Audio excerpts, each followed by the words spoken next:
war-weary North celebrates. Twin victories have been won in the East and the West. At Gettysburg, Confederate General Robert E. Lee's Army of Northern Virginia has been turned back. In Mississippi, Union General Ulysses S. Grant accepts the surrender of Vicksburg and captures 30,000 rebels in one stroke. And in Tennessee, Union General William S. Rosecrans concludes a third campaign against Braxton Bragg and the Army of Tennessee. Through maneuver and deception, Rosecrans manages to place much of the state under Union control. But Bragg's outnumbered force slips away to fight another day. Undeterred, Rosecrans plans his next move. His objective is Chattanooga, buried in the southern Appalachians. Capturing the city will open up the Deep South and pro-Union East Tennessee to the Federals. Rosecrans' next move will be one of startling audacity. He intends to hurl his 60,000 men into the North Georgia mountains to cut off Bragg's 40,000 Confederates before they can escape again.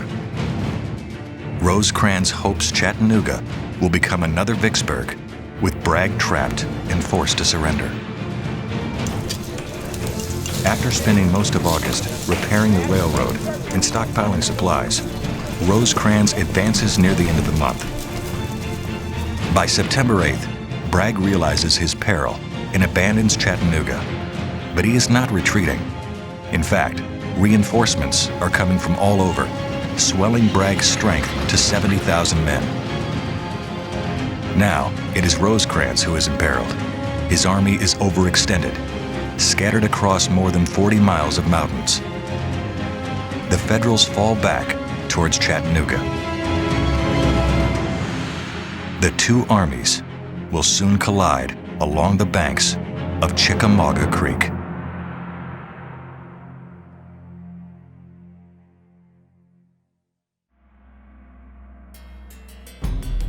Early on the morning of September 18th, Bragg sends infantry marching towards Reed's and Alexander's bridges. He hopes to fling those columns against an unsuspecting Union flank at Lee and Gordon's Mills. Instead, he finds Federal horsemen barring the way. At 11 a.m., en route to Reed's Bridge, General Bushrod Johnson's Confederate infantry collides with Union Colonel Robert Minty's cavalry brigade. Fighting flares, forcing Minty back. But he gives ground slowly, repeatedly forcing Johnson to deploy before fading back again. Johnson doesn't cross Chickamauga Creek until mid-afternoon, and Minty doesn't quit the field until after 4 p.m. Union Colonel John T. Wilder's brigade of mounted infantry makes a similar fight at Alexander's Bridge. Here, General William Walker's Reserve Corps tries to force a crossing. Wilder's men, armed with Spencer repeating rifles, send the rebels reeling. Walker will divert and find a crossing downstream, but the damage has been done. Bragg's battle plan has been thrown into disarray. Cautiously, rebel infantry pushes along farm lanes in the gathering darkness, only to collide with Federals from the 21st Corps a mile north of the mills.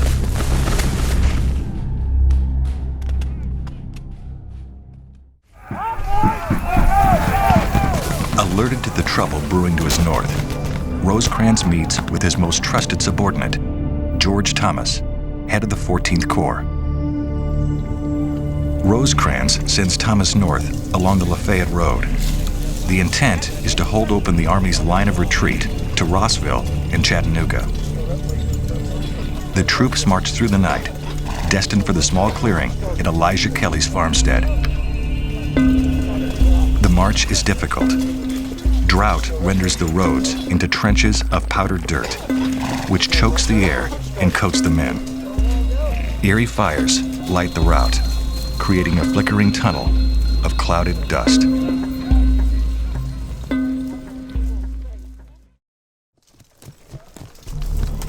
Thomas is barely in position at Kelly Field before he learns that an enemy brigade is in the woods to the east, cut off and vulnerable. Thomas sends General John Brannan's division to investigate.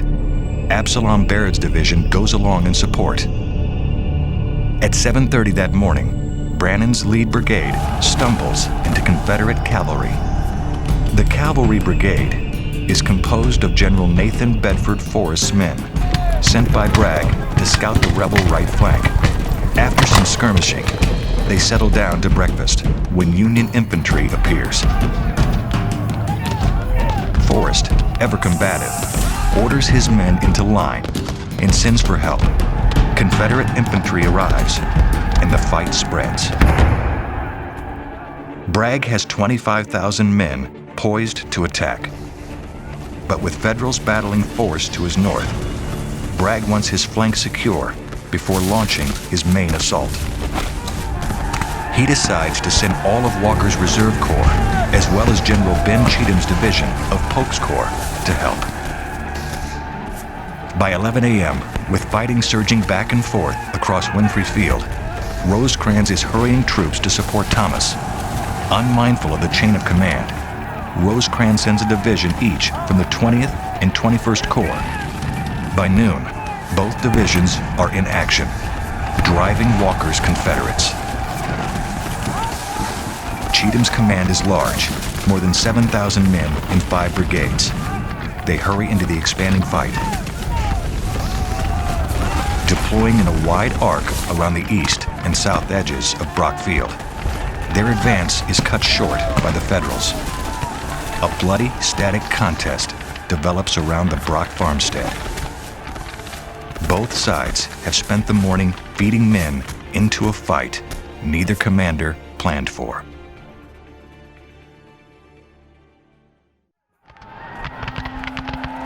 So far, the action has been confined to the trees and few clearings east of the Lafayette Road. Neither Army commander can see the fight, only the smoke and dust rising above the distant woods. Rosecrans now commits General Jefferson C. Davis's division near the Vineyard farmstead, sending Davis forward in hopes of finding a rebel flank and turning it. Here, there is no Confederate flank to turn. Instead, Davis is headed toward the very heart of Bragg's massed assault column. Now, it is Davis's turn to call for help, and again, Rosecrans responds. The resulting action around Vineyard Field will last the rest of the day. 8 Federal brigades fight 7 Confederate brigades in the bloodiest fighting on September 19th. The field will change hands 4 times before the exhausted combatants break off the action. West of Brock Field, another rebel division replaces Cheatham's tired troops. General A.P. Stewart's 3 brigades slam into the Federals, driving them back to, and by 4 p.m., across the Lafayette Road. Rosecrans Center is now in crisis. His army is nearly split in 2. George Thomas plugs the gap, using troops from the Union left. These are Brannan's and Bayard's men, still recovering from the morning fight. Rosecrans also commits his last reserve, General James Negley's division. Stewart's Confederates are hurled back. By dusk, both sides are exhausted from 12 hours of nearly continuous bloodletting.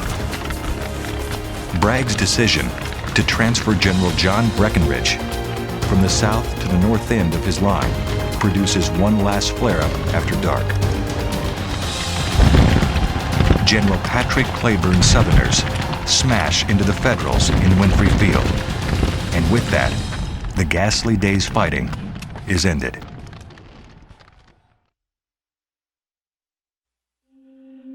Both sides sleep on their arms. The night is one of horror. 18,000 men have fallen. The temperature plunges below freezing, but with their enemy so close, both sides prohibit fires. Thousands drop their packs at the opening guns and are without blankets. General Rosecrans calls a council of war. he and his generals cluster in the confines of the Widow Glen cabin to discuss the day's events and divine what tomorrow will bring. Thomas, worried about the gap between his left flank and the next Union force to the north, 6,000 men at Rossville, repeatedly urges Rosecrans to strengthen the left.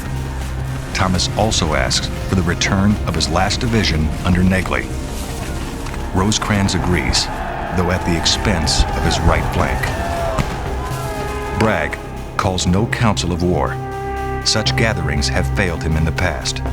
Instead, with the welcome news that General James Longstreet is nearing the field, Bragg decides to divide his army into 2 wings, 6 divisions under Longstreet, and the remaining 5 assigned to Leonidas Polk. The plan remains unchanged. The Army will attack and drive the Federals south, away from Chattanooga.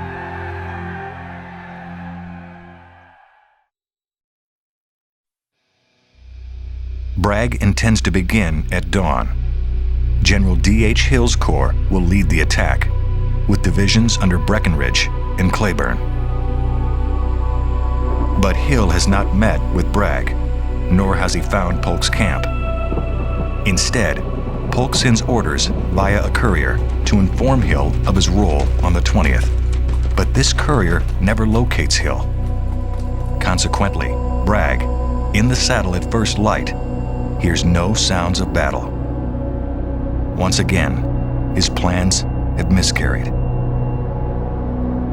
Rosecrans is also up early. Indeed, he never went to sleep. When no attack comes, he rides his lines, adjusting troop positions. At 6:30, he meets with Thomas, who again asks for Negley. Rosecrans promises a prompt response. Negley is in line at Brotherton Field and must be replaced before he can move. Finding those men will take precious time. While they wait, the men in the ranks start building breastworks. At 9:30, Hill's men finally attack. 2/3 of Hill's corps assault those breastworks and are bloodily repulsed. But 2 brigades overlap Thomas's line and turn the Union left. They strike south into Kelly Field. And for a moment, the whole Union army is in peril. But Federals repulse that attack, reinforcements hurrying northward at last, while Confederate quarreling prevents the rebels from reinforcing their success. At 11:30, Hill's men fall back. For Thomas, though the danger is averted, the crisis only increases his desire for reinforcements.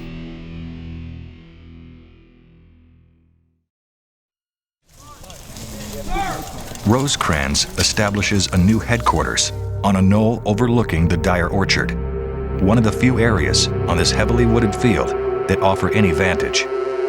Negley's relief is slow, and his frustration mounts. General McCook is to provide the replacements, but they have not yet arrived. Instead, Rosecrans turns to Crittenden's corps, ordering Tom Wood's division into line. Wood, with only 2 brigades, asks for a 3rd, and cautions that artillery is of little use among the timber. In those woods to the east, 10,800 rebels await the order to advance. These are James Longstreet's men, assembled into an attack column 5 lines deep. They know nothing of the confusion amidst the Federals west of the Lafayette Road. Longstreet is waiting for word from Bragg, which, due to the problems with Polk and Hill, is much overdue. Longstreet uses that extra time well, assembling a powerful assault column arrayed in 5 lines. Bushrod Johnson's men will again spearhead the assault. The sounds of battle to the north draw nearer. At 10:45, Tom Wood receives an urgent dispatch. Rosecrans orders him to close up on the left and link up with General Joseph Reynolds' division. The Army commander is trying to close a gap he thinks has been opened when General John Brannan's men pull out at the behest of George Thomas. In reality, there is no gap. Wood knows that and is confused. If he moves, he will open a gap of his own on the Brotherton farm. But McCook urges Wood to move and promises to fill the resultant gap himself. Wood departs just as Longstreet sends his column forward. Union disaster ensues. The last of Tom Wood's brigade is caught in the act of moving and overrun.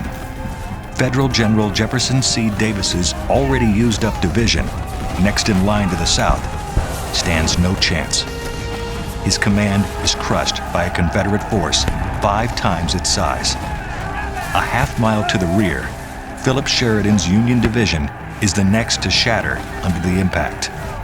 Within an hour, a third of the Union Army is routed off the field, including Rosecrans, McCook, and Crittenden, all of whom will make their way to Chattanooga. General John Bell Hood, in tactical command of the rebel column, tells Johnson to go ahead and stay ahead of everything. Shortly thereafter, Hood is badly wounded.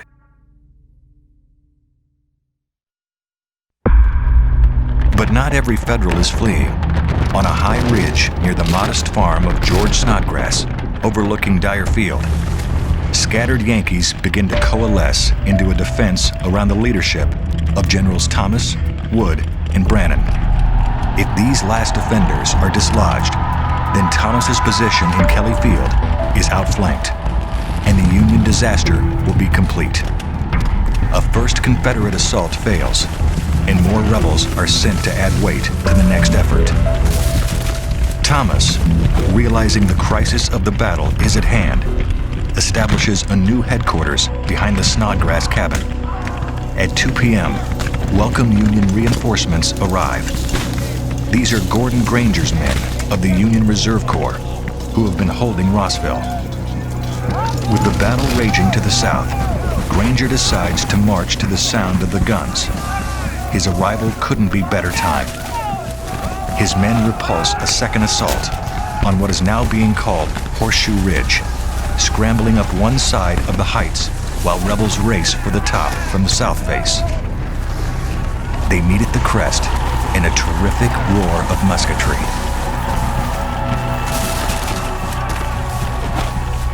More assaults are flung back. At 4 p.m., Longstreet commits his last reserve, Preston's division. It too is checked, but now the Federals are critically short of ammunition.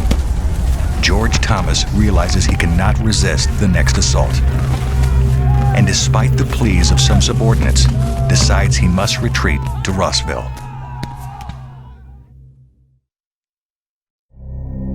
That retreat begins in Kelly Field, where a lull is set in. As the Federals pull back, however, Polk's right wing pushes forward in a final effort.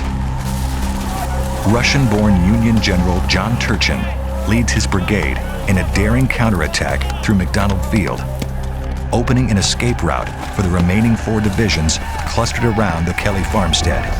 Most of those Federals will get away, but rebel pincers will close on elements of Absalom Bayard's division, already badly mauled on the 19th. Hundreds of Yankees are captured as the firing dies away. On Horseshoe Ridge, a similar situation unfolds. Preston's Confederates make a final effort to take the hills just as the Union retreat begins there. In the very center of the Union line, the forgotten 22nd Michigan, 21st, and 89th Ohio are overrun by 2 Confederate brigades. It is now dark.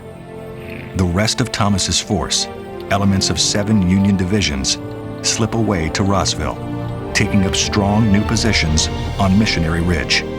Chickamauga, the second bloodiest battle of the war, is over.